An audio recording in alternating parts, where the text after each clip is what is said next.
Have you ever stood in a place that felt like it held the entire story of your life? That's how I feel every time I look at Maple Hollow. My name is Olivia Bennett, and if you've ever wondered whether love and loss can share the same room, maybe you'll recognize a piece of yourself in my story. My father, Arthur, was the kind of man who could turn rough planks into rocking chairs and quiet moments into memories you carry forever. Growing up in our old house, tucked among New Hampshire's rolling hills, I learned to read the grain in both wood and people's hearts. Every corner of Maple Hollow is a chapter from my childhood scraped knees on the porch steps. Sunday pancakes in a sunlit kitchen, my dad's laughter echoing through the hallways. To most, this is just an old house. But to me, it's a living scrapbook. Dad always said a home isn't built with nails but with stories. And he built ours strong enough to survive any storm, or so I thought. My dream was to share this gift to turn Maple Hollow into an art retreat, where children could find safety, friendship, and the courage to imagine something new. But life, as it turns out, is never as safe as we wish it to be. After my father passed, grief moved into the house with me unpacking in every empty chair, every silent evening. There were days when I'd wander the fields behind our house, wishing I could call Dad for advice or just hear his voice one more time. The world outside kept turning, but my world had narrowed to these walls and the weight of all we had lost. In the quiet that followed, I tried to fill the house with hope. I wrote letters to future students, and hung sketches of my father in the hallway. My husband, Daniel, said he supported my dream, but I could sense him drifting, always lost in his work, his phone lighting up more than his eyes. Our dinners grew shorter, the silences longer. Still, I held tight to what my father left me, believing that if I loved hard enough, I could keep the past from slipping away. Looking back, maybe I should have seen the shadows growing at the edges of my safe little world. But love can make you blind to cracks in the walls. The betrayal, when it came, was like a storm after months of gentle rain, sudden, violent, and impossible to ignore. And it started as so many storms do with the people I trusted most. This is the story of how Maple Hollow was nearly lost, and how I found myself again in its ashes. It's about the courage it takes to stand up when your world burns down, the unexpected kindness of strangers, and the quiet power of starting over. Before I share what happened next, I want to thank you for being here listening. Perhaps seeing your own pain or hope reflected in mine. I promise whatever darkness you're carrying, you're not alone. So come sit beside me on this old porch. Let me tell you how a daughter's promise, a father's wisdom, and a handful of unlikely friends turned one of life's worst betrayals into something beautiful. And maybe by the end you'll believe as I do that even from the deepest loss, something new can grow. When you share your life with someone, you never expect the little things to become the cracks that threaten your foundation. Daniel and I had always promised each other honesty, but as months passed after Dad's funeral, our conversations grew thinner, like paint fading on an old fence. I'd spend mornings sketching new ideas for the art center, while Daniel pored over spreadsheets and his home office doors closed tight. At first, I told myself this was just grief, two people trying to find their own ways through the fog. But the distance between us wasn't just sadness. It was a silence that felt heavier with every passing day. Some evenings I'd try to bridge the gap by cooking Daniel's favorite pasta, or suggesting we watch one of those quirky documentaries he used to love. He'd smile, thank me, but his eyes never quite met mine. Sometimes I caught him texting late at night, his face shadowed by the blue glow of his phone. When I asked, he said it was just work clients in different time zones. I wanted to believe him. After all, trust is what marriage is built on, isn't it?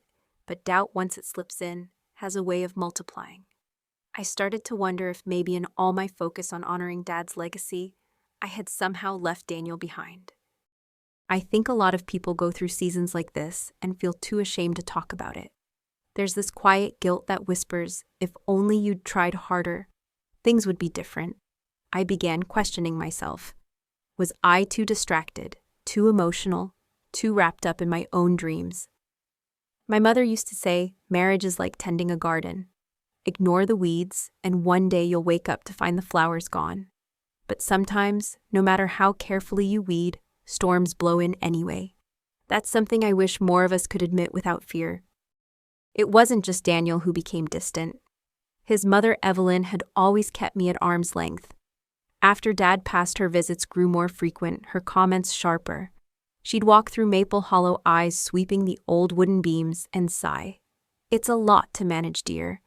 Maybe it's time to think about something more practical." I tried to be gracious to explain my vision for the art retreat, but she'd just pat my shoulder and change the subject to real estate prices or family investments. Her subtle dismissals stung more than I wanted to admit. Sometimes after she left, I'd sit on the porch and remind myself that Dad had believed in me, so I could too. Looking back, the signs were there. It's easy to ignore little hurts for the sake of peace, to tell yourself that love means staying quiet. But silence doesn't heal wounds. It lets them fester. I wish I had spoken up sooner, asked Daniel how he really felt, told him how lonely I was in our shared grief. Instead, I kept reaching for normal, for the gentle patterns of our old life, hoping routine would fix what honesty could not. I learned too late that avoiding hard conversations only makes them harder when the truth finally arrives. If there's a lesson in this chapter, it's this: don't wait for disaster to tell the truth. The small things, the missed dinners, the uneasy silences, the dreams we bury, these are the places where love either grows or withers. Talk to each other, even if the words are hard, even if you're afraid. You might not always be able to change the outcome, but at least you'll know you tried. At least you'll know you saw each other clearly, even for a moment. The night everything changed began like any other quiet, the air humming with the soft sounds of the countryside. I was sitting at the kitchen table sorting through old letters and sketchbooks when I heard Daniel's voice in the hallway, low and urgent on the phone. I couldn't make out the words, but I felt a chill run through me, as if a storm was gathering just beyond the window. That was the night the shadows in our marriage finally came to light, and the story I thought I knew unraveled at my feet. But as painful as it was only the beginning of the trials to come. Grief is a strange visitor. It moves in quietly, rearranging everything you thought you understood about the world. After my father's passing, Maple Hollow felt both like a refuge and a tomb. I wandered the halls at night, running my hands along the banister he built, hearing echoes of old jokes and the creak of floorboards he always meant to fix. The ache of loss settled into my bones, and I found myself reaching for Dad's old flannel shirts just to feel a little less alone. Even the fields outside felt emptier, the wildflowers bowing their heads in sympathy. In those first months, time seemed to slow down. I would lose hours just staring at the kitchen window, watching rain streak across the glass, listening to the hush of wind through the pines. Meals were simple toast, tea, whatever I could manage, because it hurt to cook for just myself. One afternoon, Mrs. Callahan from next door stopped by with a warm pie and a soft hug. She said, "I lost my mother last spring, Olivia. It's like learning to walk on a new pair of legs." Her kindness reminded me that sorrow isn't unique, even when it feels utterly isolating. Sometimes just being seen is the start of healing.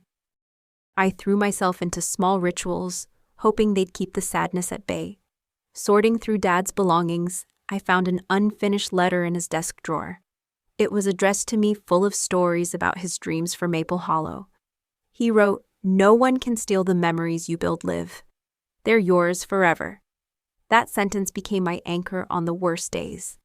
It made me realize that loss doesn't erase what came before, it simply draws sharper lines around what mattered most. But it also reminded me how vulnerable we are when grief consumes us. Looking back, I see now that this was when danger crept closest. I started to let Daniel handle more of the bills, the paperwork, the things I just didn't have the energy for. I'd sign whatever he put in front of me, not thinking much about it, trusting that he'd take care of us. That's the thing about heartbreak. It can make you careless with boundaries, eager to believe that someone else can carry what feels too heavy. I missed small warning signs, calls Daniel took in private forms he filed without my review. Even a few odd conversations with his mother Evelyn about the burden of keeping the estate. If I could speak to my past self, I'd say grief is real, but so is the need to stay present in your own life. This is a mistake I see so many people make. In times of loss, we let others step in, sometimes for the right reasons, sometimes not. We want relief, not more burdens. But trust, while beautiful, should never be blind. If you find yourself drifting, let this be a gentle warning. Hold on to your agency, even if all you can do is ask questions. Protecting what you love doesn't mean doing it alone, but it does mean paying attention, especially when your heart is tired. Spring arrived with little fanfare, but with it came a subtle shift. A restlessness in Daniel, more frequent visits from Evelyn, and a growing sense that something important was slipping through my fingers. There were mornings I'd wake from troubled dreams, uneasy but unsure why. Grief had thinned my skin, but now a different sort of chill crept in. The storms in life don't always announce themselves with thunder. Sometimes it's a steady drip, the sense that something precious is quietly being taken while you're still mourning what's already gone. That uneasy feeling built quietly until the night my world finally broke open. I was about to learn that losing my father was only the first of many losses I'd face. But sometimes it takes a second storm to show you where your real strength begins. And it was only then that I began to see the shadows for what they truly were. Betrayal, I've learned, almost never arrives with a warning. It doesn't knock on your door wearing a villain's mask. More often it's dressed in familiar faces and well-rehearsed smiles. The night everything changed began with an ordinary dinner, a simple casserole, a bottle of red wine. Daniel and I sitting across the table pretending our silences were comfortable. I was halfway through a story about my father's favorite fishing spot when Daniel's phone buzzed. He glanced at the screen and excused himself. Voice suddenly hushed behind the closed study door. I wanted to ignore the knot in my stomach, but intuition, that small, persistent voice, wouldn't let me look away. The following weekend, Evelyn visited unexpectedly. She swept into Maple Hollow with the energy of someone on a mission, her perfume and opinions filling every room. She circled the kitchen, ran a hand along the countertop, and said, "You know, Olivia, sometimes these old houses become a burden. Daniel worries about you, about all this responsibility." I tried to explain the art retreat again, my father's vision, but she only smiled tightly and changed the subject. It stung, realizing how little she cared for my dreams, but I chalked it up to old misunderstandings until that afternoon when Daniel and Evelyn sat me down at the dining table with a folder of legal documents between them. The words tumbled out in rehearsed unison. "We've taken care of everything. These papers transfer ownership of Maple Hollow for your protection, just until you're ready." My head spun. I'd never agreed to such a thing. I flipped through the pages, dense legal text, official seals, lines for my signature. Daniel's face was unreadable, but Evelyn's eyes never left mine, sharp and assessing. In that moment, all the little doubts of the past months crashed together. "You can trust us," she said. "Family always looks out for each other." But I'd lived enough years to know that sometimes family can be the first to test your trust. I remembered a story my father once told me sitting under the sugar maple in our yard. Some gifts come with strings he'd worn gently, and some strings are meant to tie you down. I heard those words echoing as I sat there, pen in hand, every instinct screaming for me to slow down. With trembling fingers, I set the pen aside and pushed the folder back. "I need time," I said. Daniel looked disappointed. Evelyn looked irritated, and for the first time I felt utterly alone at my own table. It's a lesson I wish none of us had to learn the hard way. Never let grief or pressure rush you into decisions about what you hold dear. I know now that my hesitation was my salvation. Too many people sign away their futures in moments of weakness, hoping to keep peace or simply too tired to fight. But your intuition, no matter how battered, deserves your attention.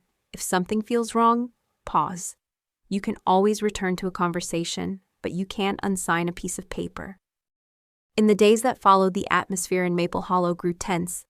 Daniel and Evelyn whispered in corners, watched my every move. I caught Daniel searching my father's files one night, and when I questioned him, he brushed me off, saying he was just tidying up. My heart pounded with suspicion, but my mind still wanted to believe this was all just a misunderstanding. Still, the evidence was mounting, and my sense of safety was quickly unraveling. Looking back, I see now that this was the turning point, the moment when love and loyalty twisted into something darker. Betrayal rarely arrives as a single dramatic act. It comes quietly, step by step, as those you trust gently nudge you toward the edge. And once you see it for what it is, the world will never look quite the same again. But even as fear and confusion grew, a small spark of resolve flickered to life. If my father had trusted me with this home, then I owed it to him and to myself not to let it go without a fight. I didn't know what would come next, but I was determined to face the storm with open eyes. And so as the shadows lengthened in Maple Hollow, I braced myself for the next blow, knowing the real test was only just beginning. True cruelty doesn't always come as thunder. Sometimes it arrives under cover of darkness, in a voice you thought you knew. It was late one evening, the sky velvet blue and the wind whispering through the pines, when Daniel called me out to the porch. I thought maybe finally he wanted to talk to bridge the distance that had grown between us. But as I stepped into the night, Evelyn was waiting. Her arms crossed, her eyes sharp and hard as river stones. Daniel's words were clipped emotionless. "We're done waiting, Olivia. Sign the papers, or you'll regret it." The porch light flickered. I felt small suddenly in the shadow of my own home. Before I could react, everything happened at once. Evelyn grabbed my wrist, her grip surprisingly strong. Daniel produced a rope and began tying my hands, his face set in a mask I didn't recognize. I struggled, my voice cracking, as I begged them to stop. My mind raced with disbelief. This couldn't be real, not from the people I'd once trusted most. They dragged me across the yard to the old maple tree, the one Dad and I planted the summer I turned 10. "Don't fight us," Evelyn hissed. "This is for your own good," her words stung, twisted by bitterness and something deeper, resentment, maybe, or fear. The night air was cold, but fear burned hotter. Daniel knelt and tied me to the trunk, his hands methodical, almost businesslike. Evelyn disappeared for a moment, returning with a gas can. The sharp chemical smell made my stomach lurch. "No one's coming to save you," she said. I thought of my father's stories, of how he'd always taught me to find a way out, no matter how dark things seemed. I remembered him teaching me how to untie knots, how to stay calm even when afraid. Clinging to those lessons, I twisted my wrists against the rope, searching for any weakness. Then came the sound. I'll never forget the scratch of a match, the sudden hungry rush of flame. Daniel threw the match onto the porch, and in seconds fire was climbing the wooden railings, dancing along the boards my father's hands had shaped. My screams vanished into the night as the fire roared, consuming memories, laughter and love in a wave of heat and smoke. Daniel and Evelyn stood a moment, watching the blaze with faces lit orange and gold, before turning their backs and walking away. The crunch of their footsteps faded, leaving me alone, bound and terrified. But somewhere inside that night, defiance flickered brighter than the fire. I forced myself to focus on the bark beneath my fingers, scraping the rope against a jagged edge. My arms ached, my heart pounded, but I refused to let fear win. Inch by inch I worked the fibers loose, whispering the mantra my father taught me: "You're stronger than you think." Finally, with a snap, the rope gave way. I fell to the ground, hands raw, lungs full of smoke. The house was nearly gone, flames licking at the last pieces of roof. I crawled away, tears and sweat streaming down my face, mourning what I'd lost, but grateful to be alive. Survival is never elegant.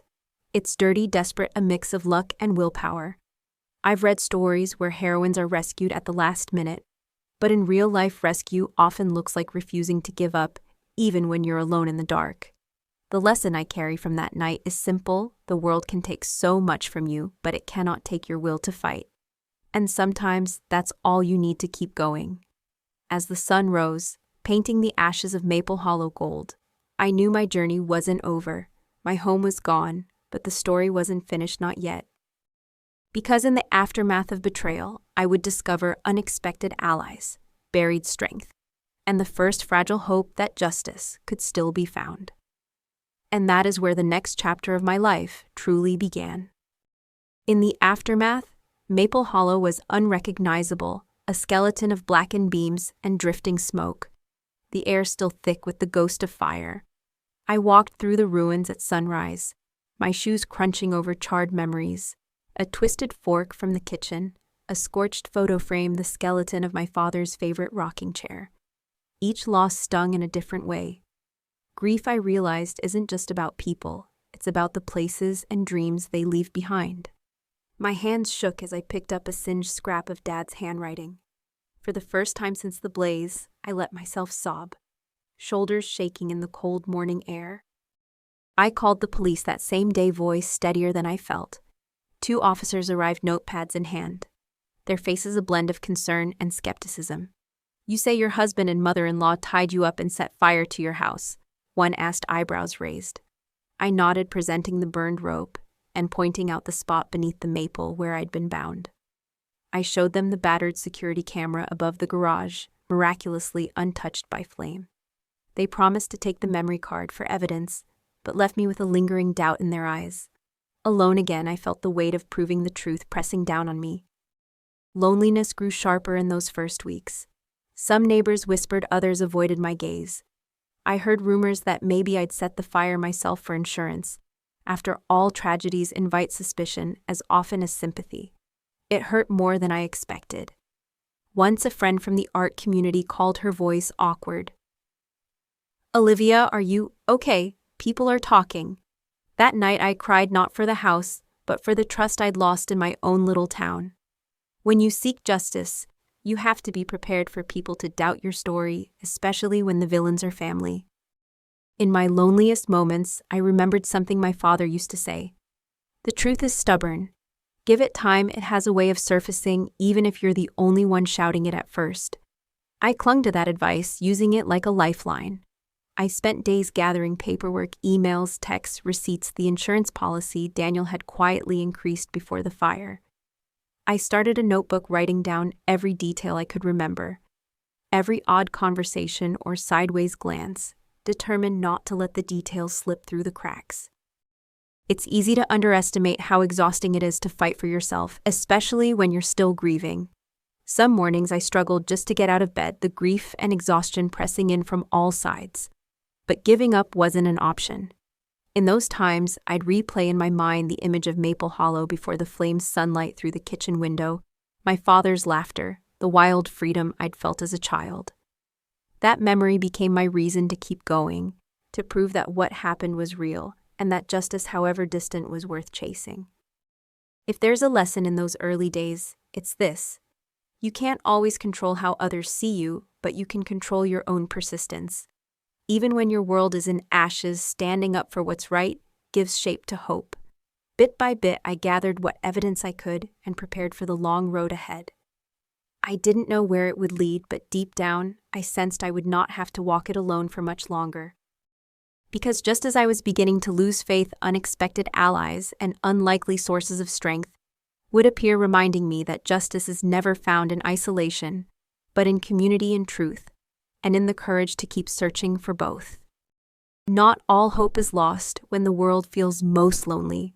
Sometimes, just when you think you're shouting into a void, a voice answers back. That answer came for me in the form of Hannah Friedman, a friend of my father's from years past.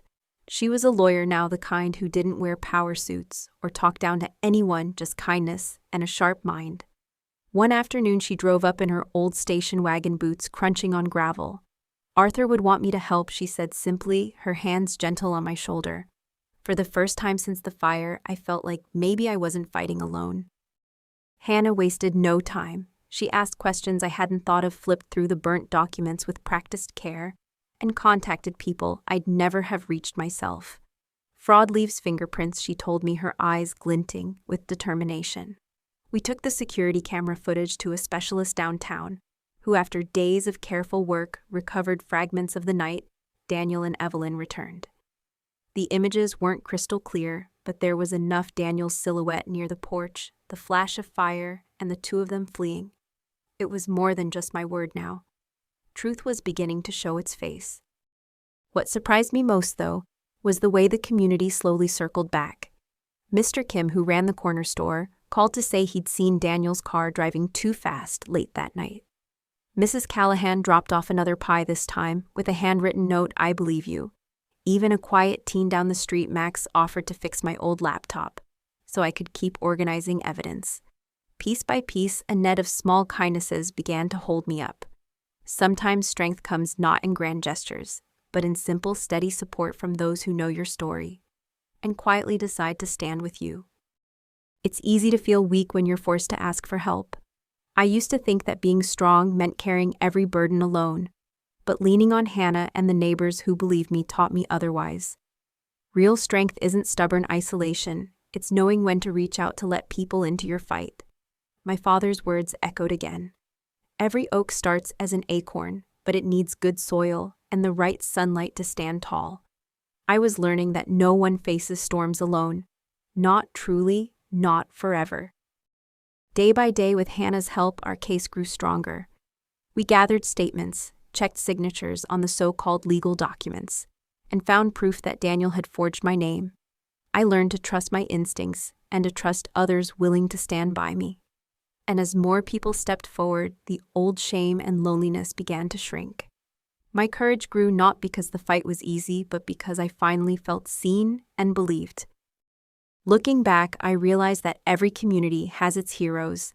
They're rarely the loudest or the strongest.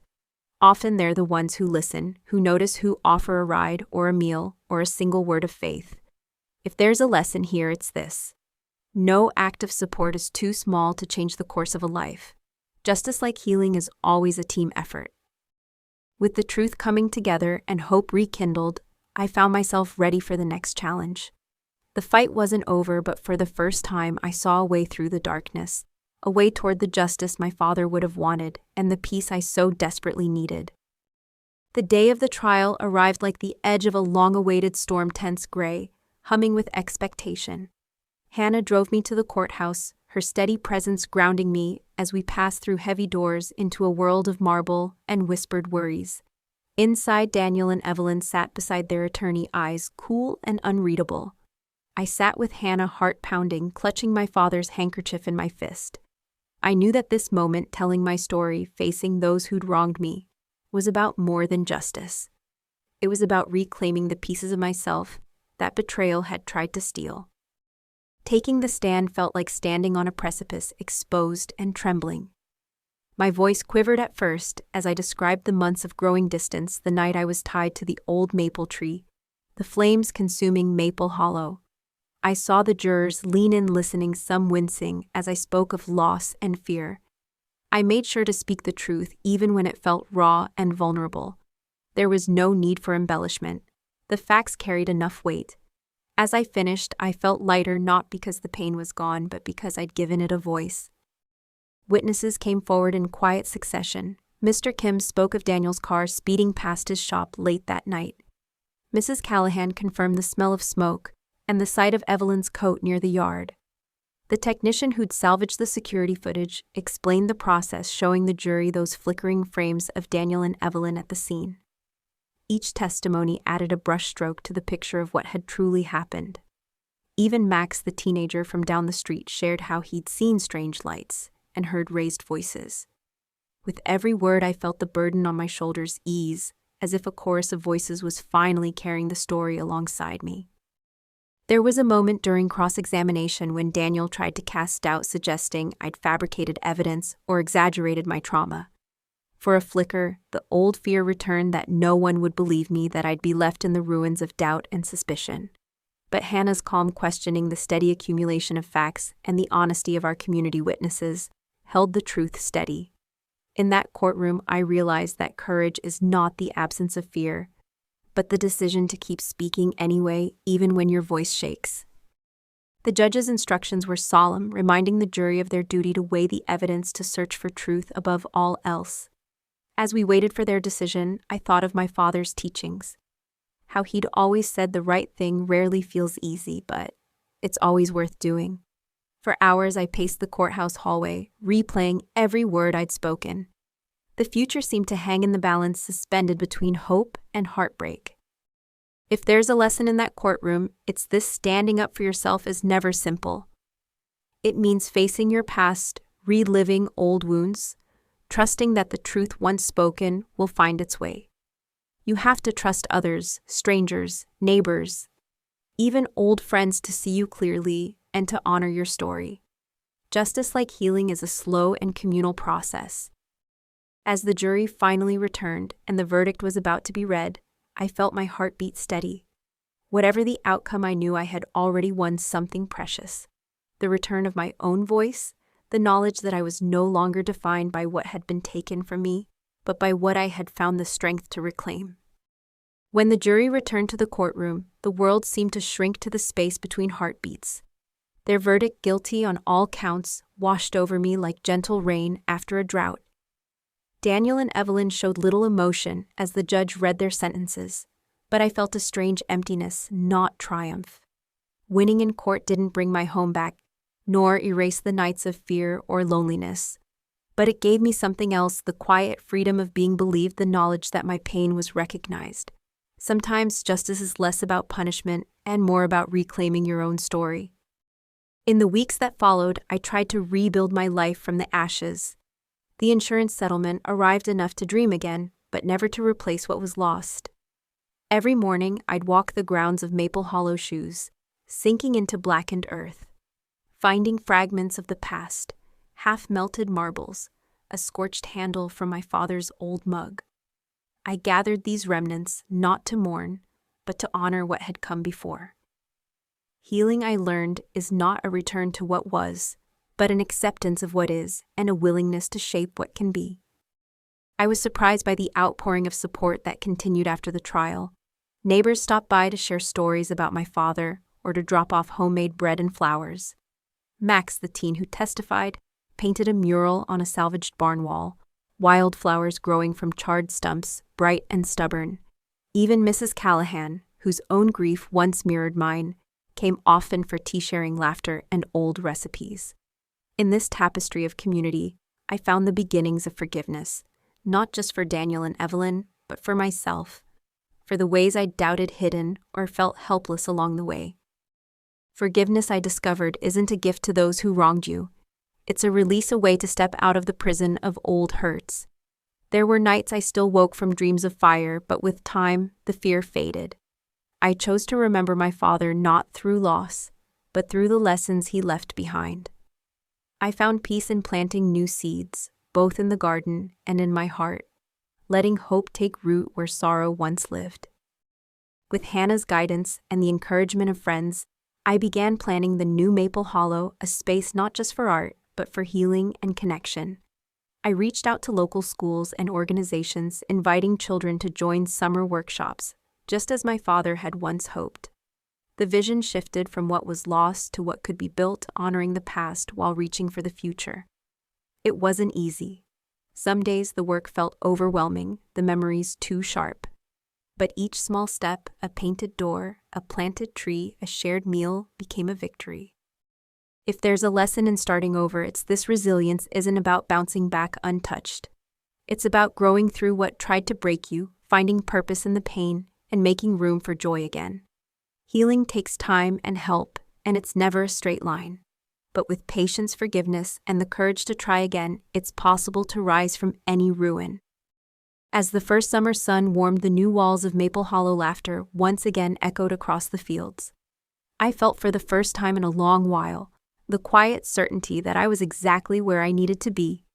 And as the art center doors opened to the community, I knew my story was not one of loss, but of becoming. Looking back, it's clear now that this story was never just about a house, or even about justice.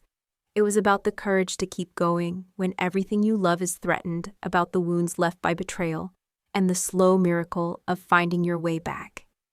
From the early days of grief in Maple Hollow to the heartbreak of losing everything, I discovered strength I never knew I had. There were moments I doubted, times when loneliness and fear nearly overwhelmed me, but each small kindness, a neighbor's pie, a friend's advice, a stranger's belief helped light the way.